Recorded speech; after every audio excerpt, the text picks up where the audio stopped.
During our workshops at Little Theatre, we have been considering the theme of home.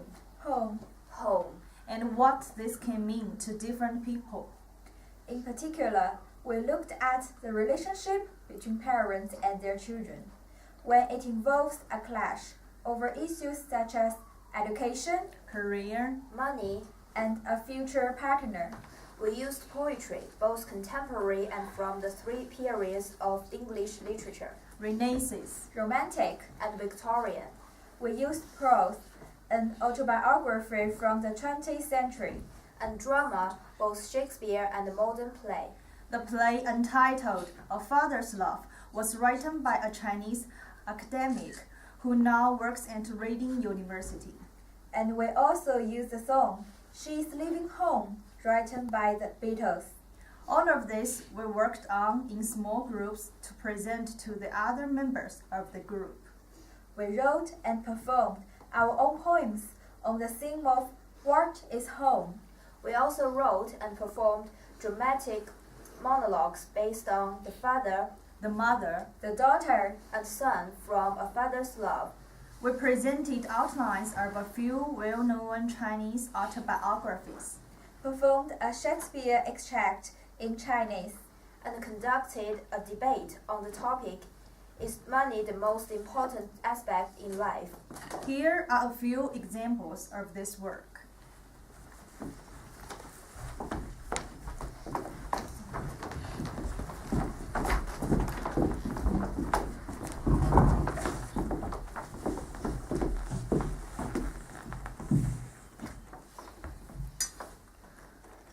When I think of home, I think of my mother's wonderful cooking. I think of my father's loudly laughing. I think of my dog barking and playing. I think of my comfortable bed and myself sleeping. When I think of home, I think of my mother's plant. I think of barbecue, the fragrance flow in the busy midnight. I think of working with my family in hot summer. When I think of home, I think of windflowering. I think of flower weaving. I think of the moonlight you remind of me. When I think of home.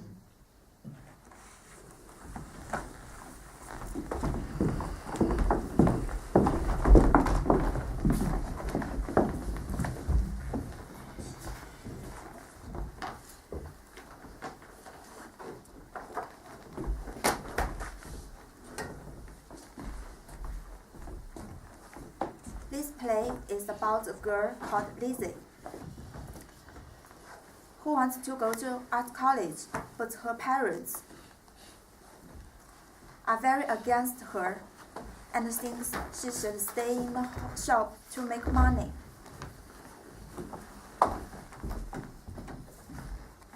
Dad, I have a letter for you from my teacher. What about? It's about me going to college. You make up mind, study something useful. Make some money. It's about me applying to art colleges. My teacher even thinks I'm good enough to get into St. Martin's. St. Martin's? Is that a church? Spend all that money and 3 years drawing. You won't make a living. It's not just the drawing. We get to learn modern techniques and about the history of art as well. Why you learned about that, people? How you make money from it? But I really admire their work. What's there to admire? Artists are all poor. It drives them crazy. What about that one who chopped off his hand? Life of misery. You will be choosing Lizzie. It was his ear, not his hand. I wouldn't be unhappy. I really enjoy it. Life's not about enjoying. Choose to do something useful. Like Charlie, he's going to be a doctor. Plenty of girls will want to marry him. Mom, it's so unfair. Just because Charlie is a boy, he doesn't have to work in the shop and he gets to go to university. Wouldn't you go to college if you had the chance? Girls don't need education. Girl, look at me. I only had 2 years at school. You're lucky. We let you go to A-level. But this isn't the finish anymore. And anyway, I don't want to work in the shop for the rest of my life. Why not? The shop provides a good living, a roof over our head, and you don't even have to travel to work. It's not just about money. What else would you work if it's not for money? There's more to life than that.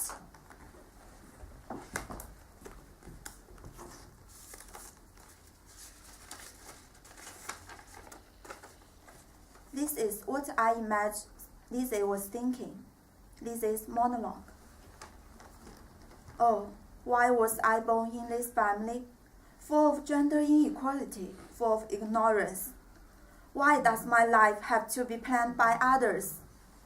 Father is really an old-fashioned man. In his eyes, money is the most important thing. But he doesn't understand what I really want. He doesn't know what art is. Mother always has no ideas of her own. All relies on the father, makes no attempts to make progress. Sometimes I really feel sad for her. How she is so willing to stay in the shop for a lifetime, does repetitive and tedious drudgery every day. And my little brother, he's so naughty and doesn't know contentment, and always complains. I really envy him. He has a so good education. Oh, look at my family. No one knows me. I'm so lonely and helpless. I love art. It's my dream. And I'm very gifted. And I believe that I will certainly be an artist in the future, not a poor slave who can only do a job in the shop for the rest of her life.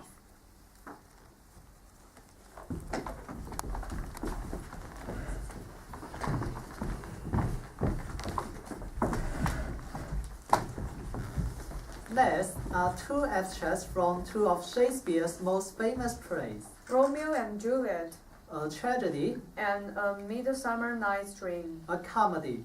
These two scenes both show a daughter defying her father's commands that she must. Marry the man he has selected for her. In the play Romeo and Juliet, Juliet has already met, fallen in love with, and secretly married Romeo. the son of her father's enemy. Now she is being told by a furious father, who does not know anything about the secret marriage, that she must marry Count Paris. on Thursday.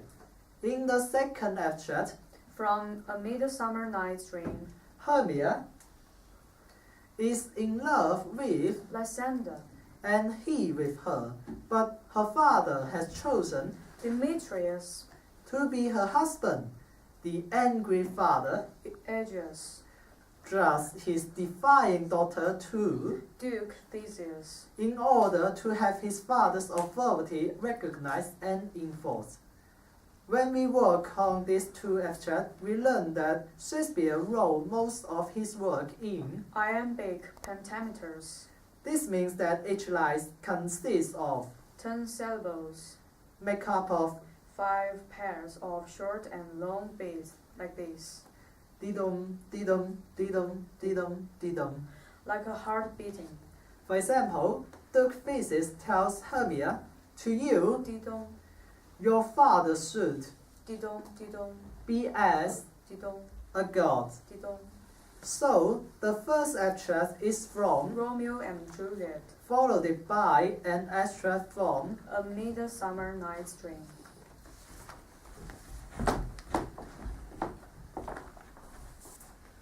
Good father, I beseech you on my knees, hear me with patience, but to speak a word.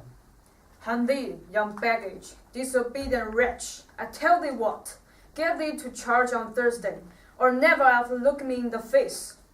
Speak not, reply not, do not answer me. My fingers each, wife, we scarce thought us blessed that God had lent us but this only child. But now I see this one is one too much, and that we have a curse in having her. Out on her, Hilda.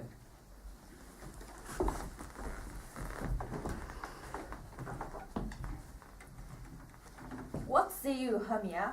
Be advised, fire maid. To you, your father should be as a god. Demetrius is a worthy gentleman. So is Lysander. In himself he is, but in this kind, wanting your father's voice, the other must be held the worthier. I would my father looked, but with my eyes. Rather your eyes must with his judgment look. I do entreat your grace to pardon me. I know not by what power I am made bold, nor how it may concern my modesty. But I beseech your grace that I may know the worst that may befall me in this case, if I refuse to wed Demetrius. Either to die the die, or to abjure forever the society of men.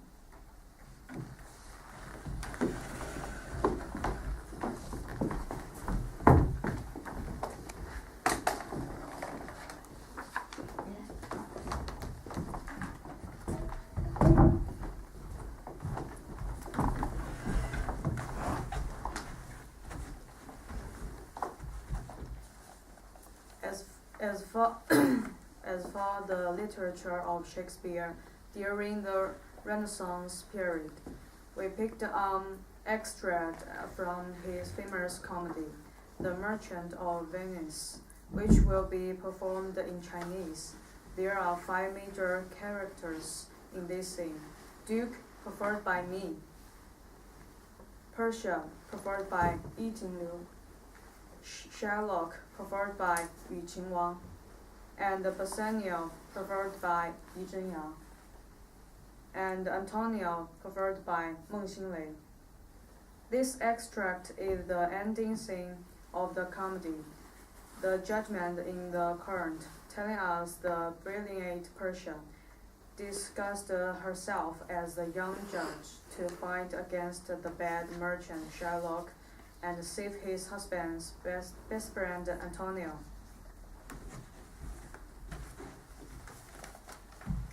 您好，博学的法官，我知道您很厉害，可这是一件十分麻烦的案子。尊敬的公爵大人，您放心，一切都将按照法律规定进行。您好，您就是安东尼奥先生吗？是的，这个是不是您与夏洛克签订的协议？是的。哦，这样的话，夏洛克可要大发慈悲，宽恕安东尼奥才是啊。我为什么要宽恕他？他这个大骗子！人要有更多的善心才可以。慈悲像从天空中降到地面的甘露，它不仅赐福于施予的人，更赐福于受施的人。我们要学会宽恕他人。夏洛克，您还要求得到那一磅肉吗？那当然了，我根据至高无上的法律，我要求得到的都是属于我的东西，我可没有任何理由宽恕他。哎，我愿意出10倍于安东尼奥的价格，请您把法律稍微修改一下吧，让我能够救出安东尼奥的生命啊！先生，用你的脑袋想一想，我们是绝对不可能变更法律的。一条法律变更了，会有更多的人要求变更别的法律的。哦，瞧瞧，他是多么年轻又聪明的一位法官啊！夏洛克，可否再让我看看借约，就是安东尼奥向你许下那份承诺书？当然，您请过目。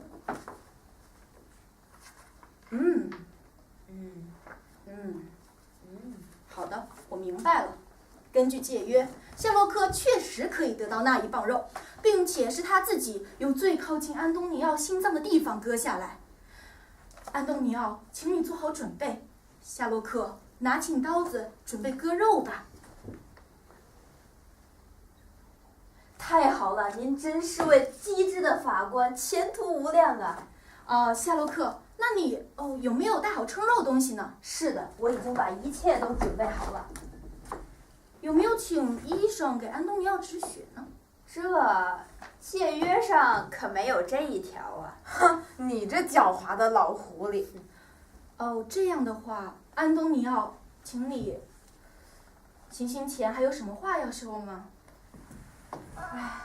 我只想说，巴塞尼奥，永别了，不要为我悲伤，不要为我难过，请把我的情况告诉你的妻子，对她说我有多爱你。如果夏洛克割得够深的话，我将要以整个心偿还他的债了。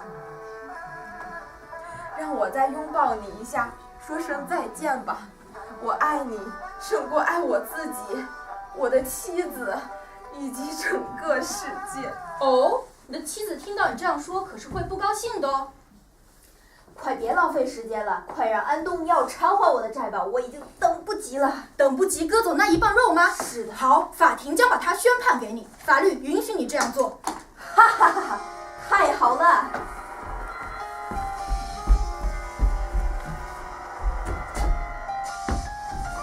好，别急，事情还没完。安东尼奥是许诺过给你他身上的1磅肉，可是他并没有要求给你他身上1滴血呀。要是你让他身上的血留下了1滴，你将失去所有的财产和土地。什么？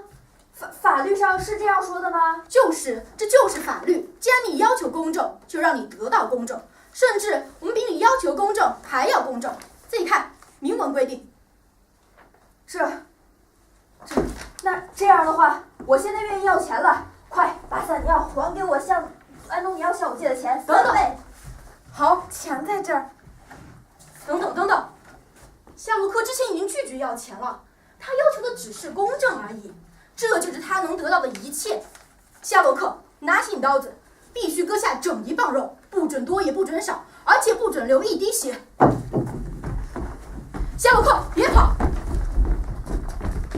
回来！根据威尼斯法律，任何企图伤害或谋害威尼斯公民的人都将受到法律的制裁，一切的财产全部充公，生命权由公爵处置。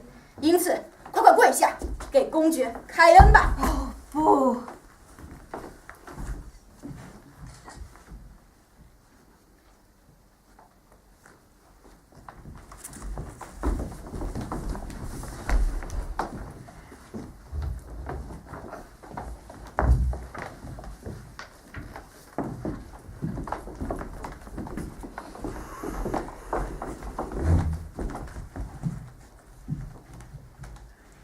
William Wordsworth was a major English romantic poet who, with Samuel Taylor Coleridge, helped to launch the Romantic Age in English literature.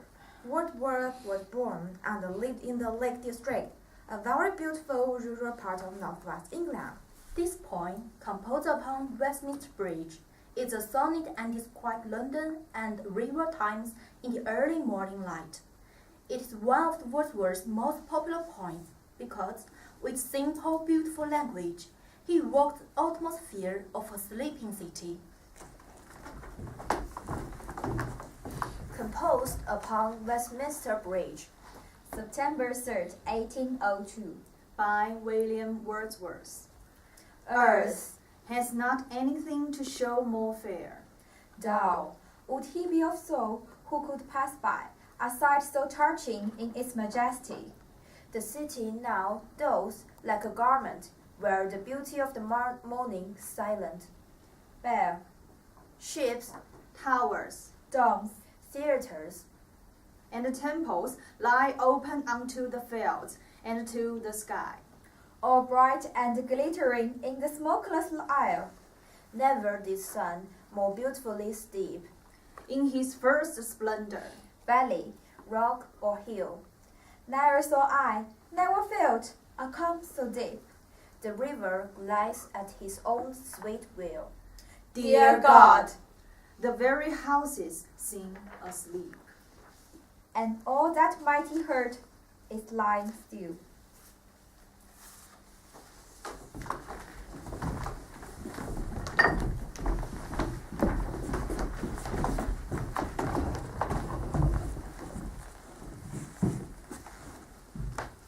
She is leaving home By the Beatles. Wednesday morning, At 5 o'clock, As the day begins, silently closing her bedroom door. leaving the note. that she hoped would say more. She goes downstairs to the kitchen, Clutching her handkerchief.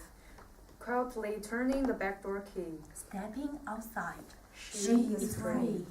She is leaving home. We gave her most of our lives.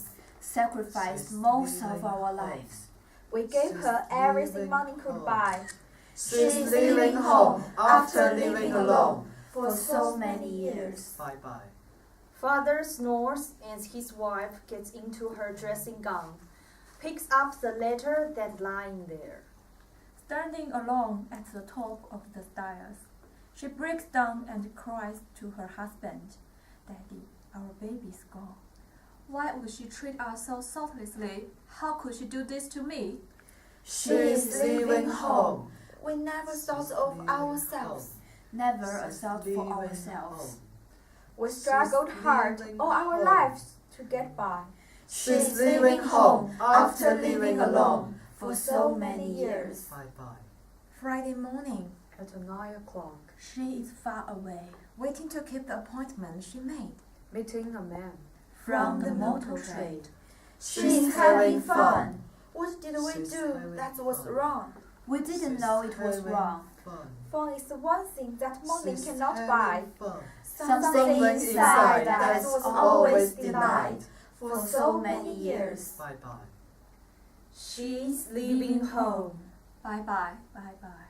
Bye-bye. Thank you.